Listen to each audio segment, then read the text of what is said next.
Olá, nós somos estudantes de medicina da FTC em Salvador e vamos falar para vocês sobre o nosso artigo, sobre o número de internações e óbitos por doença de Alzheimer na rede hospitalar SUS de Salvador no período de 2010 a 2018. O porquê da escolha desse tema? A população, não só brasileira, como também soteropolitana, vem envelhecendo de uma forma geral, certo? Esse envelhecimento gera, consequentemente, uma mudança na pirâmide etária. Essa mudança na pirâmide etária vem relacionada com alterações na incidência e prevalência de doenças psíquicas, como, por exemplo, as demências. Bom, e a demência é uma síndrome caracterizada pela perda ou declínio de algumas funções mentais, como, por exemplo, a fala, a memória, o pensamento e a linguagem. No mundo, em 2015, existiam cerca de 45 milhões de pacientes com demência e espera-se que esse número dobre a cada 20 anos, chegando a 131 milhões de casos em 2050. Desse montante, 60% dos casos são representados pela doença de Alzheimer, que no Brasil, em 2015 também, existiam cerca de 1,5 milhão de pacientes diagnosticados. É uma doença que está relacionada a alguns fatores de risco, como por exemplo a hipertensão arterial sistêmica, o diabetes mellitus, obesidade e também dislipidemia. Além disso, idade, sexo, escolaridade e renda são os fatores associados a essa doença. Então, em relação à doença de Alzheimer, o que a gente pode frisar, certo? É um distúrbio degenerativo, progressivo, causado por um defeito genético, raramente, geralmente esporádico, sem causas conhecidas, certo? Como é que se dá essa evolução da doença? Essa doença é insidiosa, certo? Vai se deteriorando de forma progressiva. Qual é a principal marca que a gente tem da doença de Alzheimer hoje? É a perda da memória. E nas últimas décadas, muitos esforços têm sido criados para o tratamento da doença, que em 2010 exigiu 604 bilhões de dólares por ano para o seu tratamento, dos quais 45% foram investidos informalmente, 40% formalmente e 15% desse montante para o tratamento médico diretamente. Relacionado a essas doenças, temos também o Programa Nacional de Saúde da Pessoa Idosa, que tem como objetivo a recuperação, a manutenção e a promoção da autonomia e independência da pessoa idosa, visto que com o quadro de debilidade relacionado a essas demências e a doença de Alzheimer, o idoso acaba perdendo sua independência e sua autonomia. Em relação à metodologia, nosso trabalho foi transversal, descritivo, sendo selecionados os dados do DataSUS pelo recurso Tabnet. Foram avaliadas faixa etária, sexo, óbitos, internações em Salvador de 2010 a 2018. Além disso, utilizamos dados do IBGE de 2017. Na tabela 1 foram relacionados ao número de internações, o sexo masculino e feminino, as faixas etárias de 50 a 59 anos, 60 a 69, 70 a 79 e maior que 80. Além disso, a raça, branca, parda, negra e sem informações, e o tipo de internação, urgência ou eletiva. Na tabela 2 foram calculados os coeficientes de prevalência e de mortalidade, relacionando a população de Salvador diagnosticada com a doença proporcionalmente às faixas etárias e ao sexo. Em relação à discussão, o que a gente tem? Os números de óbitos e internações do sexo feminino foram superiores que o masculino. Comparativamente, muito mais mulheres do que homens têm demência, possivelmente porque as mulheres vivem mais. Ainda não tem estudos que relacionam essa incidência e prevalência maior em relação a alterações hormonais, mesmo sendo muito mais frequente na população feminina.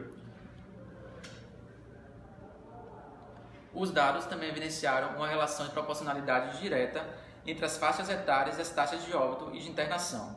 O rápido processo de transição demográfica que o Brasil tem passado nas últimas décadas torna inúmeras doenças crônicas comuns no envelhecimento, condições de grande relevância para a saúde pública e prática clínica no país. A doença de Alzheimer é a causa mais comum de demências, correspondendo a mais de 50% dos casos. Acomete 5 a 10% dos pacientes acima de 65 anos e 20 a 40% daqueles acima de 85 anos.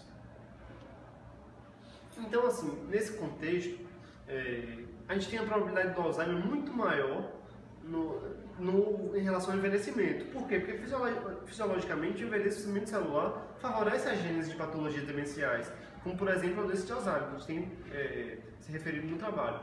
Pois com o avançar da idade, o que acontece? O metabolismo do indivíduo se torna normal, favorecendo, como eu falei antes, a deposição de proteínas, como a beta-amiloide, que vai acarretar perda neuronal e atrofia cerebral focal, o que explica as manifestações clínicas e da enfermidade, como eu falei um pouco antes.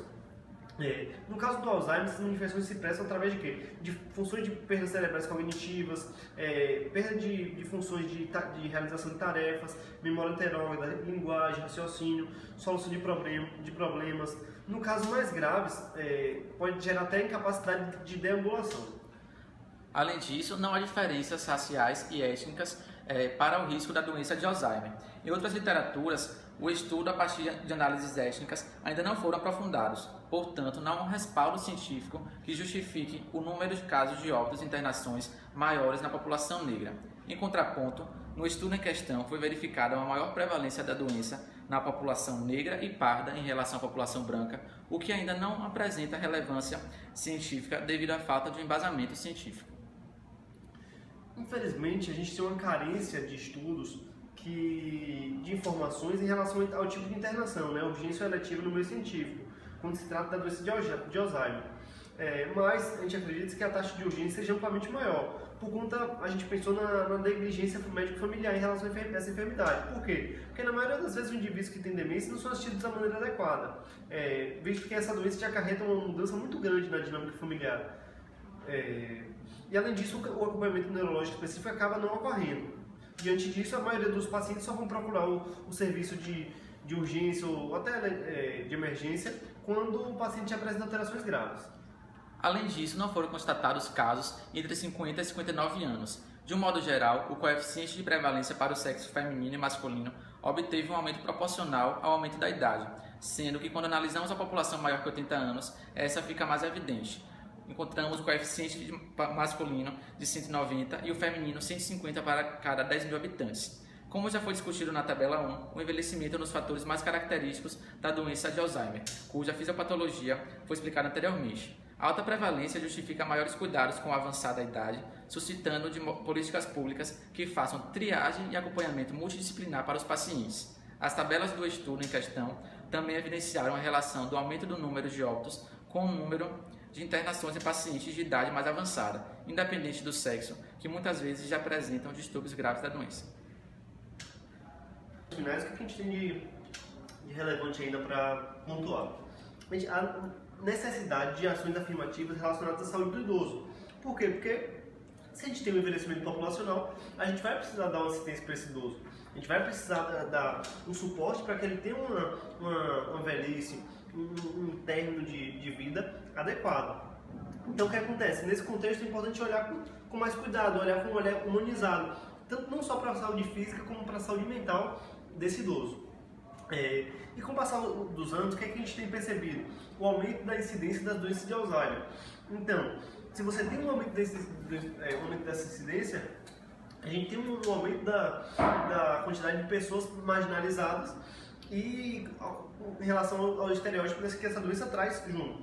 Então, esse estudo, todos os estudos que forem feitos, tem que ser feitos de forma adequada, porque isso pode repercutir, por exemplo, em estudos que vão conseguir chegar a tratamentos adequados para essa doença, por exemplo.